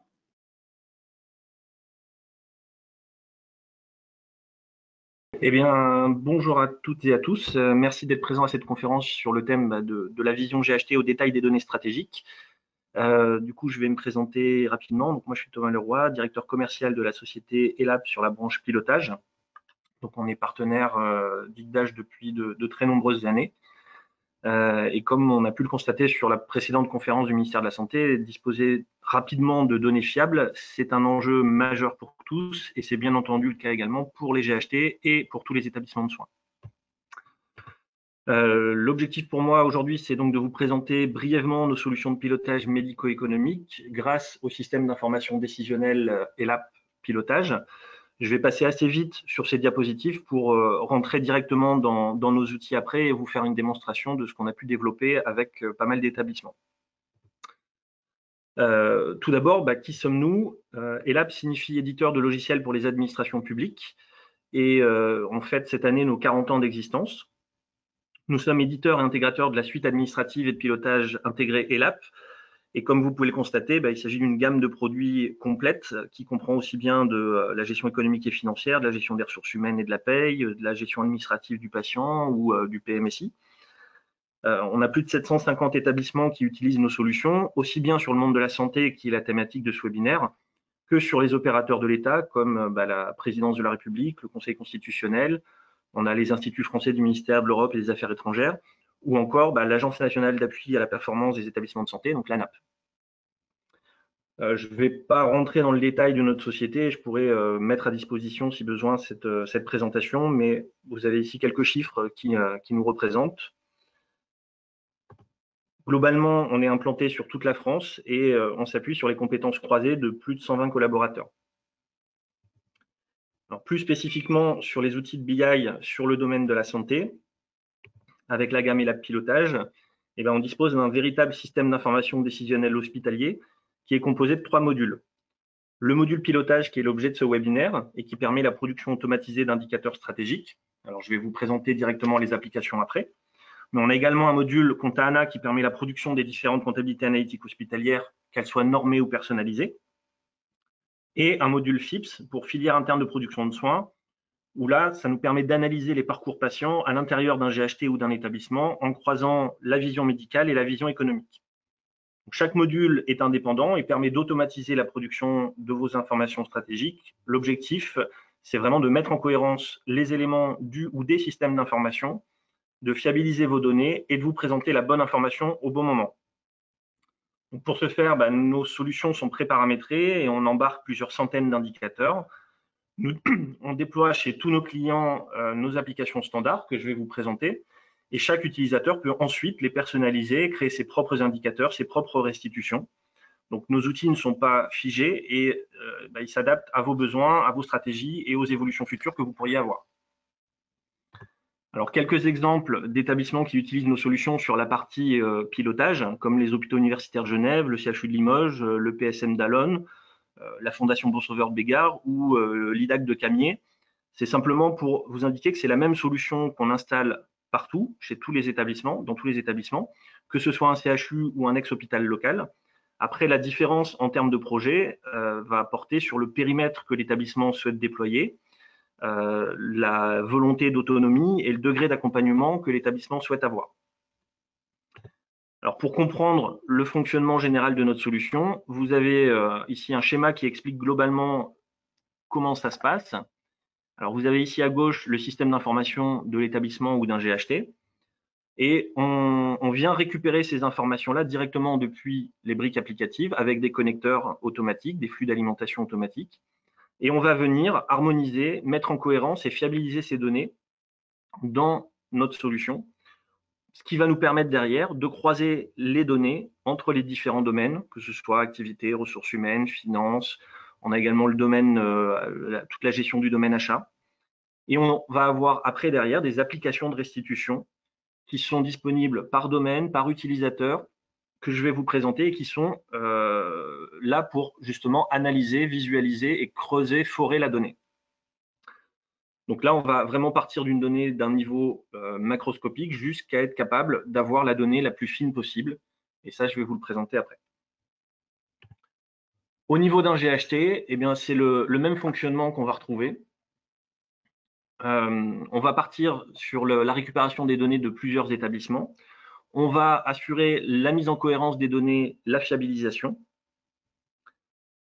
Et l'objectif derrière, ça va être de consolider les données au niveau d'un GHT, donc d'avoir une vision consolidée en haut, vision GHT, mais on pourra également avoir une vision établissement par établissement, et on pourra également avoir une vision transverse, si par exemple, on a envie de regarder toute l'activité ambulatoire ou toute l'activité de chirurgie du GHT, peu importe la structure. Donc là, je vous propose de rentrer directement dans la solution. Hop. Alors, sorte, voilà. Et je vais rentrer ici dans l'outil. Alors, je me connecte ici aux applications qu'on a développées avec l'outil Digdash et je vais démarrer avec une vision GHT pour descendre ensuite sur une vision établissement et arriver à la fin au détail des données les plus fines. Donc, par exemple, les numéros de séjour, les numéros d'IPP, les numéros de matricule, le détail des contrats, etc. Donc, toutes les données les plus fines que vous pouvez avoir.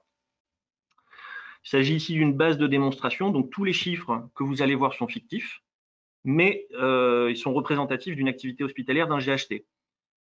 Donc pour les besoins de la démonstration, on a intégré les données de quatre établissements fictifs. Donc on a pris un établissement support MCO, un établissement MCO plus petit, un établissement de soins de suite et de réadaptation, donc SSR, et un établissement psychiatrique.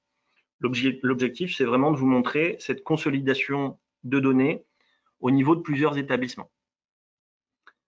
Alors ici, je démarre sur une application donc dédiée au GHT. Je suis sur un premier onglet de synthèse et cet onglet de synthèse va me donner rapidement la carte d'identité du GHT. Donc on retrouve en haut à gauche, à partir d'ici, le nombre de lits par champ d'activité avec le nombre total de lits du GHT et le détail en dessous de chaque établissement. Alors comme je vous disais, on a mis 2 établissements MCO, un établissement SSR et un établissement psychiatrique. On a laissé de la place pour mettre d'autres établissements dans le cadre d'un GHT plus important. Et juste en dessous, vous retrouvez le même raisonnement avec le nombre de séjours sur lequel on a consolidé les données par champ d'activité. on a laissé le détail par établissement et on a ajouté également une variation par rapport à l'année antérieure. L'objectif aussi ici, c'est au premier coup d'œil de se dire est-ce que la santé quelque part de mes établissements va bien? Est-ce que j'ai des variations qui peuvent me poser question? Alors ici, dans mon jeu de démo, par exemple, l'établissement SSR, j'ai une variation, j'ai perdu 11% de séjours par rapport à l'année antérieure. Je peux me poser des questions et je vais potentiellement pouvoir creuser cette donnée, creuser cet établissement pour aller comprendre pourquoi j'ai perdu 11% de séjours par rapport à l'année antérieure. En bas ici, on a ajouté donc des éléments au global GHT sur la file active, le nombre de consultations, le nombre de naissances ou le nombre de passages aux urgences pour l'ensemble du GHT. Et sur la droite, on a indiqué des éléments de ressources humaines avec la pyramide des âges ici de tout le personnel qui travaille dans l'ensemble des établissements de mon GHT, avec ici le total de mon effectif rémunéré, donc mes ETPR, au niveau de l'ensemble du GHT, avec encore une fois le détail en dessous, établissement par établissement, et puis la distinction entre le personnel médical et le personnel non médical. Donc l'objectif ici, c'est vraiment de démarrer sur quelque chose d'assez basique, qui est la carte d'identité du GHT, mais qui me donne déjà un certain nombre d'informations.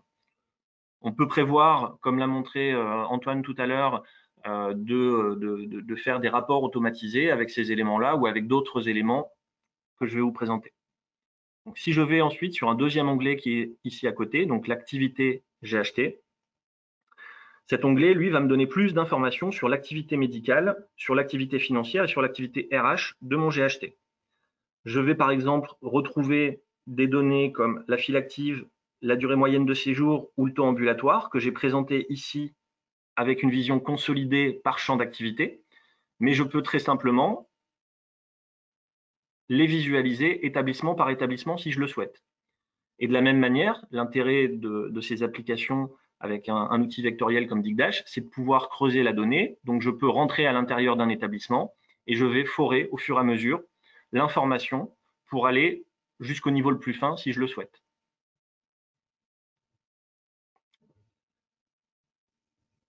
En bas à gauche, ici, je vais retrouver le taux d'occupation de mes établissements. Et si je clique sur le titre, on a décidé de mettre avec une petite pop-up le détail de chaque structure, avec même le détail à l'intérieur de chacun des pôles, voire même de chacun des services si j'ai envie de descendre, sur lequel je vais retrouver mon taux d'occupation et sur lequel je vais pouvoir comparer de manière plus fine mes établissements si je le souhaite. J'en parlerai un peu tout à l'heure aussi, mais tous les indicateurs peuvent être exportés en PDF, en PowerPoint, en Excel. On peut mettre des commentaires, s'y abonner, etc.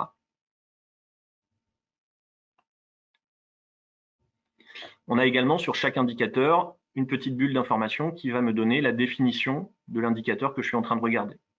Donc ici, la file active, le nombre de patients distincts vu sur la période, répartis par structure ou par domaine.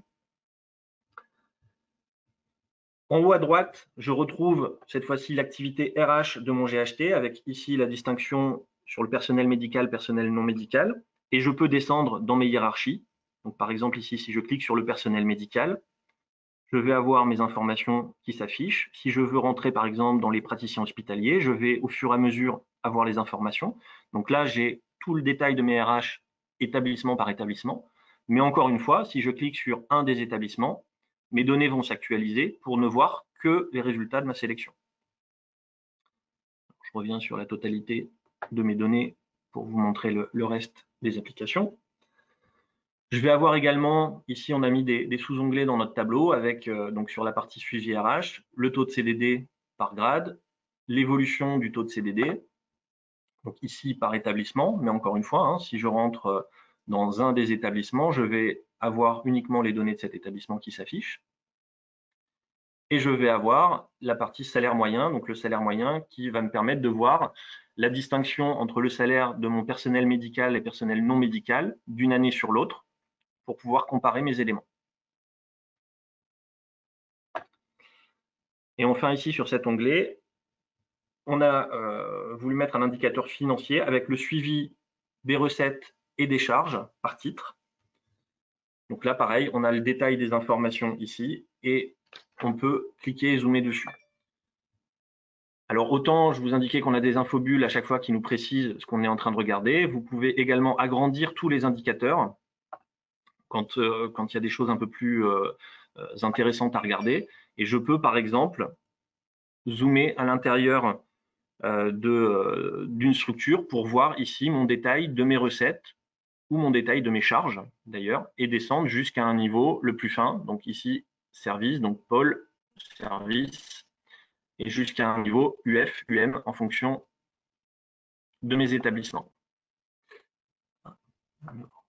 Tac.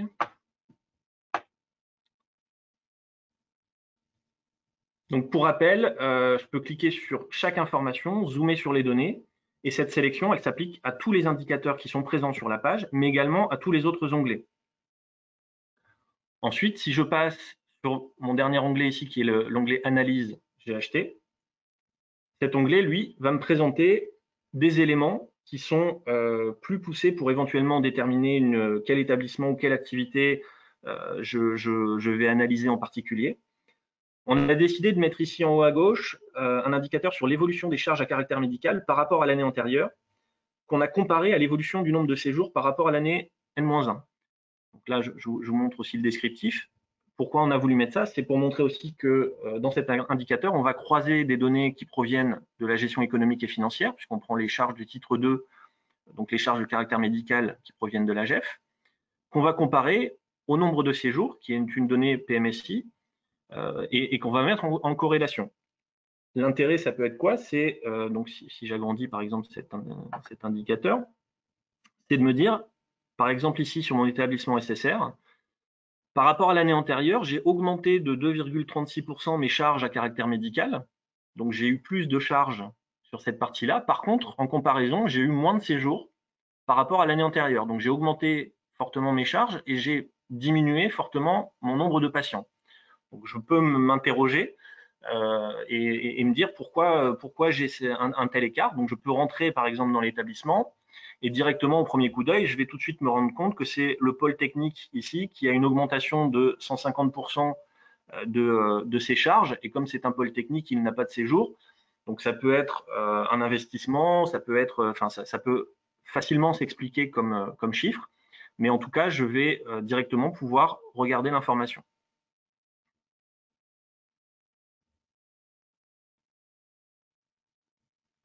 Alors ensuite, si je reviens sur mes indicateurs, à droite, on a décidé de mettre cette fois-ci une analyse des ressources humaines avec le taux d'absentéisme par structure et par grade. Donc par structure ici, et encore une fois, on a un petit sous-onglet qui va nous permettre d'analyser également le taux d'absentéisme par grade. Je peux toujours comparer mes établissements, je peux rentrer à l'intérieur, je peux comparer mes pôles, etc. Dans la même logique, ici en bas à droite, on a voulu faire une analyse des charges de personnel en ne prenant que les charges de personnel médical non médical afin de suivre nos différents établissements et s'assurer que ça suit la tendance ou le budget qu'on s'était fixé.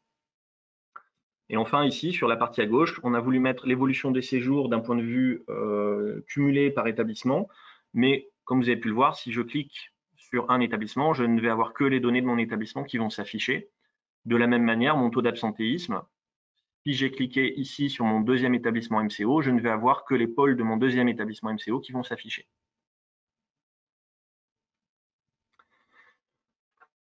Enfin, il y a un dernier onglet ici qui est l'onglet sélection. Et celui-là, il va vous permettre de faire des regroupements à votre convenance.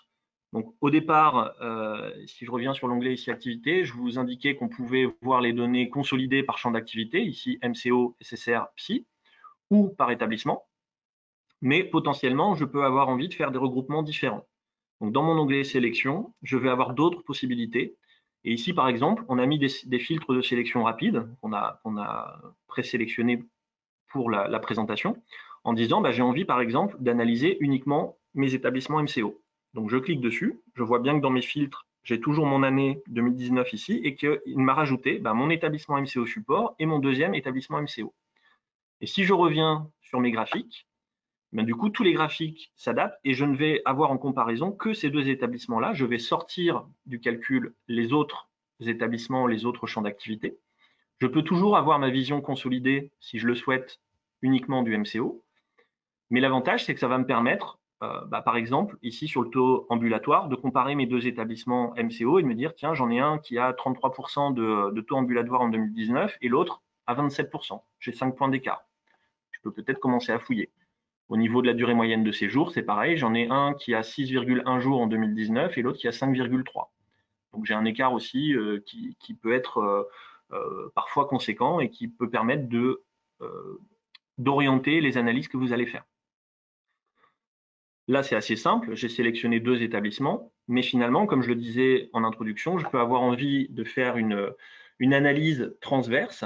Et cette analyse transverse, ça pourrait être, par exemple, d'analyser toutes les urgences de tous mes établissements dont j'ai acheté. Donc, si je clique dessus, cette fois-ci, je vois que je vais avoir le pôle urgence de mon établissement 1, le pôle urgence de mon établissement 4 et un pôle qui s'appelle psychiatrie de l'urgence de mon établissement 3. Donc là, l'intérêt, c'est que même si les établissements n'ont pas le même système d'information, s'ils n'ont pas le même éditeur, s'ils n'ont pas le même fichier de structure, on va être capable de consolider les données, de les analyser et de les présenter de toutes les manières possibles. Donc là, je suis en train de regarder les données d'urgence. Si je retourne dans mes analyses, je vais voir que ça concerne les données d'urgence de mes 3 établissements, donc le MCO support, l'établissement psychiatrique et le deuxième établissement MCO. Je vais avoir toutes mes données d'absentéisme ou de charge de personnel qui ne concernent que les urgences de ces 3 établissements-là.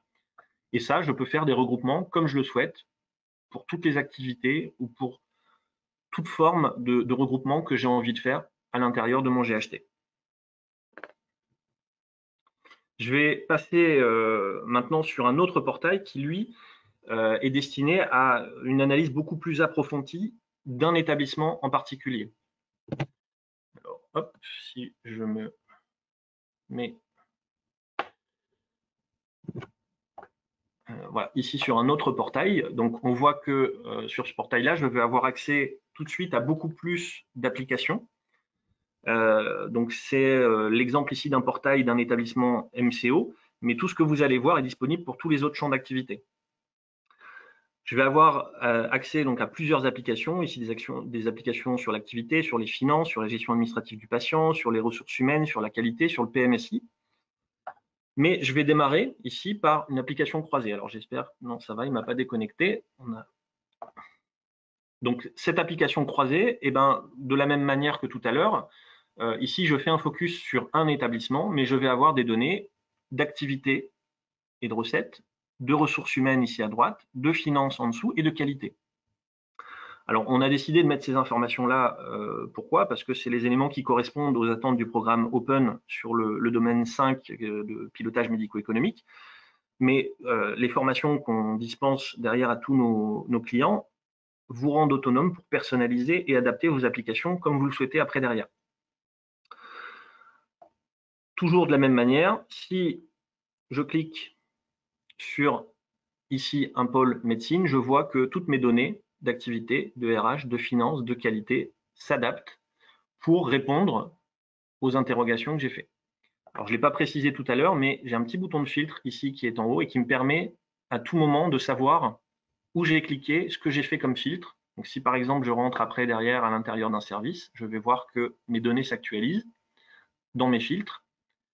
Et ça va me permettre de savoir aussi parfois si j'ai fait énormément de filtres, d'avoir un rappel de ces éléments-là. Maintenant, si j'ai envie d'avoir plus d'informations, par exemple sur la partie activité ici, je vais cliquer sur le titre et je vais basculer cette fois sur une autre application. Je vois ici le titre en haut qui a changé, qui s'appelle PMSI MCO. Alors, si je vous fais un petit parallèle par rapport à ma page d'accueil, je suis parti ici de l'application croisée et directement depuis l'application, j'ai basculé sur une autre application. J'aurais pu aller sur les RH, sur la finance, mais j'ai basculé sur une autre application pour avoir plus d'informations. L'idée, c'est que depuis cette application croisée, on commence à avoir des éléments, puis si on se pose des questions, on va gratter un petit peu plus, on va zoomer dans les données. Donc, je reviens sur cette application. J'avais filtré sur mon pôle médecine et sur un service d'hémato, donc je vois que ça m'a conservé aussi mes filtres entre les applications. Pour la démonstration, je vais vous remettre à un niveau établissement, comme ça permet d'avoir un petit peu plus de données à vous montrer.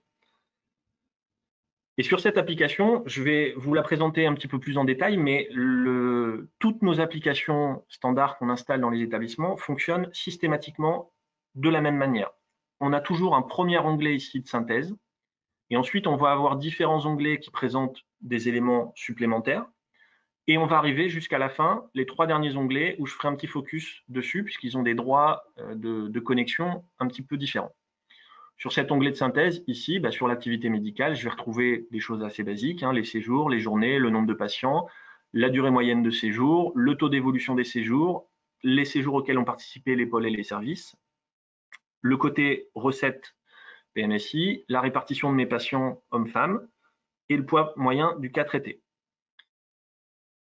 Toujours pareil, si je clique sur un des éléments, tous mes indicateurs vont s'actualiser, mais encore une fois, ça va aussi se propager sur tous les autres onglets. Donc, si je vais ici sur mon onglet séjour, je serai bien sur les séjours du pôle de chirurgie sur lequel j'ai cliqué juste avant. Donc, je vois bien ici que j'ai mon pôle de chirurgie qui vient de s'adapter. Et ici, sur mon onglet séjour, je vais avoir beaucoup plus d'informations sur les catégories majeures de diagnostic, sur les groupes d'activité, les racines de GHM, les GHM, les niveaux de sévérité. Donc, tous ces éléments-là qui vont permettre de cliquer, de zoomer, de filtrer sur les informations qu'on aurait envie de voir. Alors, je vais revenir à une vision établissement, voilà, avec mes différents pôles. Je vais aller sur un onglet ici sur les rhumes, donc les résumés d'unités médicales. Je vais retrouver mon nombre de rhumes par durée, l'évolution du nombre de rhumes par structure. Au niveau des patients, je vais avoir la pyramide des âges de mes patients, l'âge moyen, la répartition homme-femme, les patients distincts par pôle et par service. Je vais commencer à avoir une notion ici de diagnostics médicaux, donc une répartition sur les diagnostics principaux. Et j'ai également une répartition géographique. Alors, je vous indiquer, c'est un jeu de démo, donc les données sont fausses.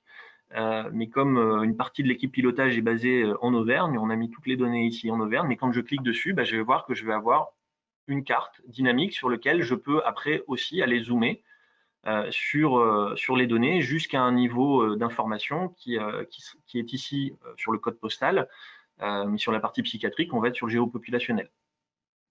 Donc ça peut être intéressant aussi sur des données GHT qui vont présenter les données de tous les établissements. Si je clique par exemple sur une ville, j'ai vu ici que je n'avais que 50 patients sur cette ville-là. Si je reviens sur l'ensemble de mes indicateurs, j'ai bien mes 50 patients qui sont adaptés ici et toutes les données se sont actualisées aussi au fur et à mesure. Toujours pareil, je vais revenir à une vision globale pour avoir un peu d'informations. Sur l'onglet recettes, je vais avoir tout le détail des recettes. Donc, on a le groupeur de la TIH qui est embarqué dans notre solution. Donc, on calcule bien l'ensemble de toutes les recettes de l'établissement. Ici, les recettes PMSI, les bornes hautes, les bornes basses, les suppléments. On va retrouver le détail des recettes ici à droite, le détail des suppléments avec, je ne sais pas, on pourrait descendre dans le détail des soins intensifs, par exemple, ou des autres recettes sur les dispositifs médicaux implantables, donc les DMI, les IVG ou autres.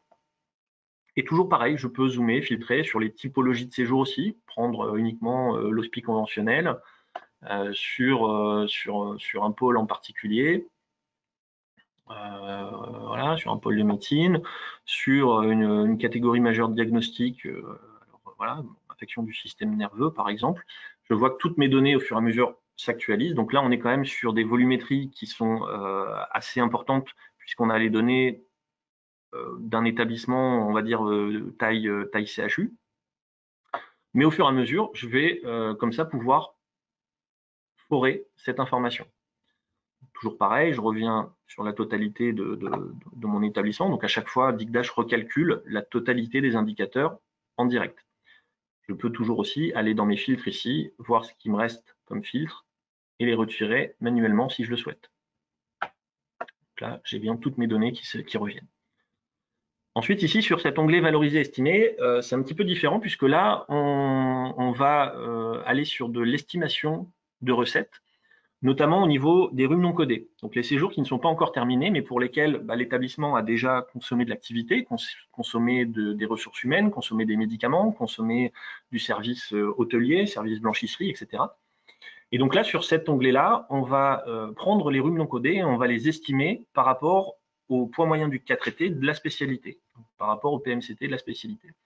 Et l'intérêt, c'est que l'objectif étant de comparer différents domaines entre eux, et bien, si on compare le domaine RH, par exemple, avec la masse salariale du mois de septembre 2021, et bien, il faut bien que je le compare à l'activité que j'ai réalisée en septembre 2021, et pas uniquement l'activité qui est terminée, donc les séjours terminés de mes patients.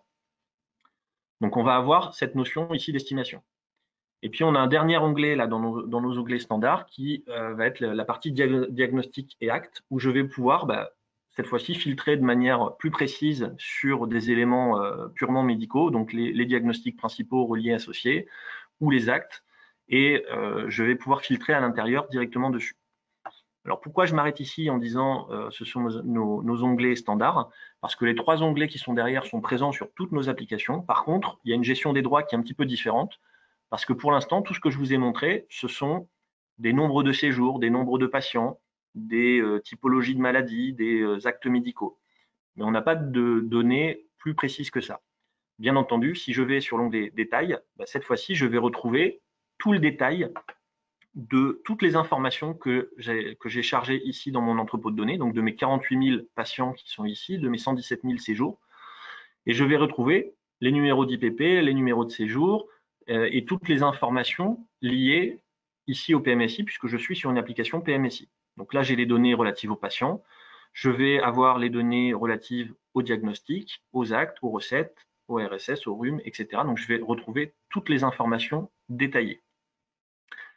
L'intérêt, il est double. Le premier intérêt, c'est de s'assurer, quand on met en œuvre un outil décisionnel dans un établissement, que les chiffres qu'on va présenter sont justes. Donc, quand on met en place notre solution, on va avoir une période de recettage qui va permettre de vérifier les données. Et là, l'intérêt, c'est qu'on est capable de descendre jusqu'à la donnée la plus fine. Donc, on va être capable de voir si jamais il y a une donnée incohérente, de voir directement et tout de suite où elle est et qui ça concerne. Et puis après, le deuxième intérêt, si je reviens sur mes premiers onglets au départ, pardon, hop, voilà, donc il m'a rafraîchi mes données, parfait. Donc l'intérêt, comme je vous disais, c'était de forer dans l'information après au fur et à mesure. Donc là, il me recalcule tout. Voilà. Et par exemple ici, j'ai envie de rentrer dans le pôle femmes-enfants. J'ai envie, dans un autre onglet, donc je disais que tous les filtres s'enchaînent. Donc je vais prendre au niveau de mon onglet patient, des patients, alors je peux faire un filtre aussi sur la pyramide des âges, par exemple, en disant j'ai envie de prendre, par exemple, cette classe d'âge-là.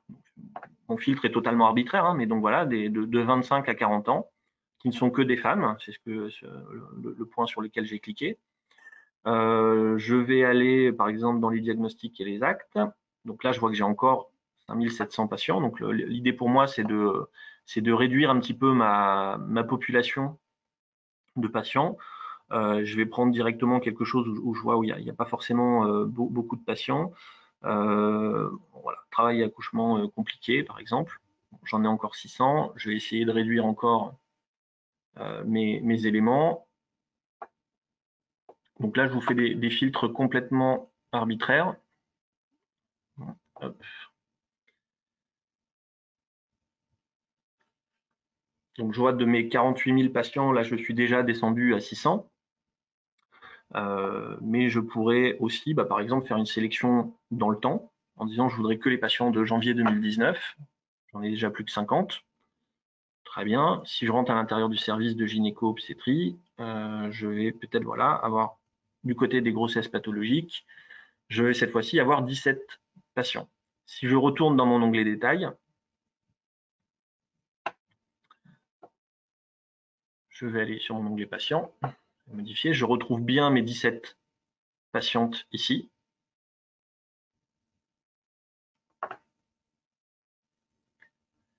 Et je vais retrouver après derrière les informations. Alors, il faut le temps qu'il calcule un petit peu, puisque du coup, il fait une analyse de sur les 48 000 patients, il va me zoomer sur les 17 résultats.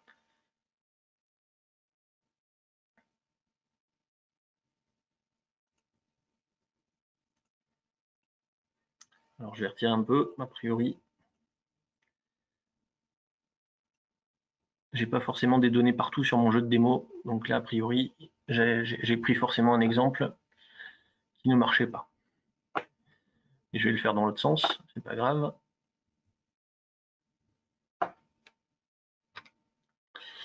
Donc je retrouve ici mes 48 000 patients, pardon. Je vais filtrer dans l'autre sens. Donc par exemple, si je veux uniquement les femmes sur des diagnostics, donc là il va me charger toute ma base. Sur des nouveau-nés, je vais avoir mes 2400 patients. Si je retourne ici sur mon exemple de mon onglet de synthèse, il me présente bien les données uniquement de mes 2496 patientes.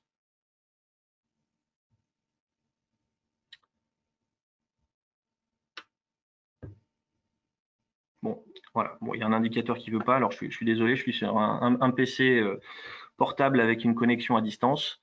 Mais bon, l'intérêt, c'est derrière de pouvoir accéder, donc, comme je disais, à tout le détail des informations jusqu'au niveau le plus fin, jusqu'ici au niveau des séjours. Donc, dans un premier temps, dans les onglets ici, on clique sur les informations et on peut aller jusqu'au niveau de détail, mais on peut faire aussi la réflexion dans l'autre sens. Donc, il y a un onglet sélection ici qui va vous permettre finalement de poser des questions à l'outil. Donc là, je retrouve mes filtres de tout à l'heure, je les retire. Et finalement, je vais avoir accès à toutes mes dimensions et toutes mes mesures. Et je peux poser des questions à l'outil en disant, bah voilà, par exemple, sur la notion ici d'hébergeant, je vais aller dans mon pôle médecine. Dans mon pôle médecine, je vais retrouver les différents services qui concernent mon pôle médecine, qui sont ici en gris. Alors, ceux qui sont en blanc, c'est des services qui existent, mais qui ne concernent pas la sélection que j'ai déjà faite, donc ici, le pôle médecine. Je vais prendre mon service de cardiologie. Dans les diagnostics, je vais aller chercher quelque chose. Alors, je ne sais pas, je suis pas médecin, donc je ne sais pas forcément ce que tout veut dire, mais bon, voilà, les autres maladies bactériennes, je vais poser des questions à l'outil et, encore une fois, sur n'importe quel onglet, les données vont s'actualiser pour présenter les résultats de ma réponse.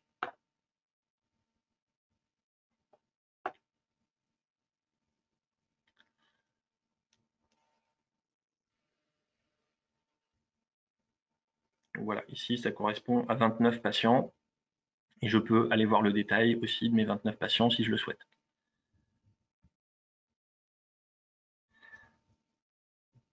Voilà, mes 29 patients, et tout le détail est là. Toujours de la même manière, on peut sauvegarder les éléments en PowerPoint, en PDF, en Excel si on le souhaite derrière. Et enfin, il y a un dernier onglet qui est présent. Donc je retire mes filtres, voilà, qui est l'onglet analyse. Donc tout ce que je vous ai montré, toutes ces onglets-là sont des onglets standards dans nos applications. Mais l'onglet analyse permet à tous nos clients de créer leurs propres indicateurs aussi s'ils le souhaitent directement. Donc on a mis un tableau de chiffres, un camembert, une courbe, un histogramme qui sont des indicateurs assez classiques sur lesquels on a des demandes.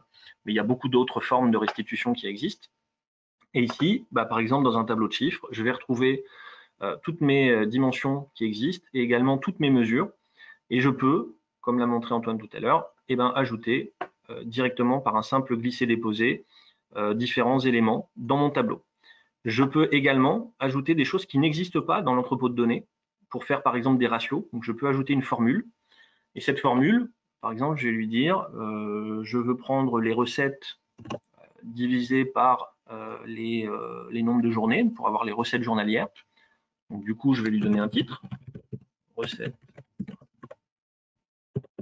journalières. Forcément, c'est en euros puisque je veux des recettes. Je lui dis OK. Et il m'a créé cet indicateur, cette mesure qui n'existait pas. Et il me l'a créé ici dans mon catalogue, alors qu'elle n'existait pas. Donc les utilisateurs peuvent aussi rajouter des informations. Et si par exemple ce tableau-là intéressait notre utilisateur, eh ben, il peut directement sauvegarder la vue courante, lui donner un petit nom, et à chaque fois que les données sont actualisées, eh bien, le tableau personnalisé ou l'indicateur personnalisé que l'utilisateur a fait sera mis à jour. Donc, on a beaucoup d'autres formes de personnalisation derrière, de la génération de rapports automatisés, la création directement des applications, des résultats. J'ai pas forcément le temps de tout vous montrer parce que je pense que j'ai épuisé quelque part à peu près mon temps de parole pour laisser la place aux questions. Mais on a la même chose après sur toutes les applications, avec par exemple ici sur la partie finance. L'intérêt, c'est d'avoir la vision des dépenses budgétaires par rapport au budget qui a été fixé, par rapport au réel et un comparatif à l'année antérieure pour tout de suite se positionner aussi et savoir si on est plutôt bien par rapport au budget et par rapport à l'année antérieure. On va avoir la même chose au niveau des ressources humaines avec tout le détail des RH et toujours la même philosophie, un premier onglet de synthèse. Et ici, comme je suis sur une application RH, je vais avoir après derrière le détail des effectifs, de la masse salariale, de l'absentéisme, de la mobilité, donc les CDD, les CDI, d'où ils viennent, où ils s'en vont, etc. Et je retrouverai systématiquement un onglet détail qui, cette fois-ci, me présentera toutes les données détaillées de mes agents à l'intérieur de mon établissement ou de mon GHT, avec le détail des agents, le détail des contrats, les événements d'absence, l'effectif, la masse salariale, les nouveaux matricules, etc., etc. Donc, toutes nos applications fonctionnent de la même manière. Et encore une fois, bon, j'ai pas sur ma base de démo ici, mais on a également une application sur la gestion du domaine achat qui fonctionne très bien sur la vision GHT. Voilà, j'espère ne pas avoir trop dépassé mon temps de parole. Je pense que j'ai dépassé de 5 ou 7 minutes. S'il y a des questions, je suis tout à vous. On est dans les clous, Thomas, a priori. Je crois qu'il y a quelques questions. Je vais laisser peut-être Marie relayer les questions qui ont été posées au fur et à mesure. Oui. Du coup, il y avait une question de la part de Guillaume Delaunay. Donc, sur l'onglet de section, quelle est la part de développement JS dans les fonctionnalités de cette page? Même question pour la navigation entre les applications qui sont probablement des rôles Digdash, n'est-ce pas? Alors donc, ça doit être un utilisateur d'Igdash qui pose cette question, je suppose. Donc, Oui. je ne sais pas si Thomas, tu peux répondre à ces questions qui sont des questions de développement sur la part de JavaScript. Oui, il y a la possibilité dans Digdash de créer à travers du code JavaScript des fonctionnalités spécifiques de navigation. Quelle est la part? Je ne suis pas sûr que Thomas ait la réponse. Je ne sais pas, Thomas, si tu as la réponse sur cette question. Non, alors effectivement, j'ai pas une réponse précise puisque c'est pas du tout mon domaine de mon côté. Après, encore une fois, ce que je vous ai présenté là, ce sont des applications pré-paramétrées qu'on a développées pour le monde de la santé. Donc tout est déjà fait et tout ce que je vous ai montré, c'est la même chose qu'on installe dans tous les établissements. Après, on a des formations qu'on dispense auprès de nos clients pour qu'ils puissent adapter et personnaliser de leur côté. Comme tout outil, si on veut aller très très loin dans la personnalisation, eh bien, il faut y passer un petit peu de temps. Après, je suis incapable de vous dire le temps nécessaire pour faire cette partie-là en Java. Est-ce qu'il y a d'autres questions, Marie, du coup? Pas pour le moment. Alors, je ne sais pas si vous avez d'autres questions que vous souhaitez poser. C'est le moment, du coup.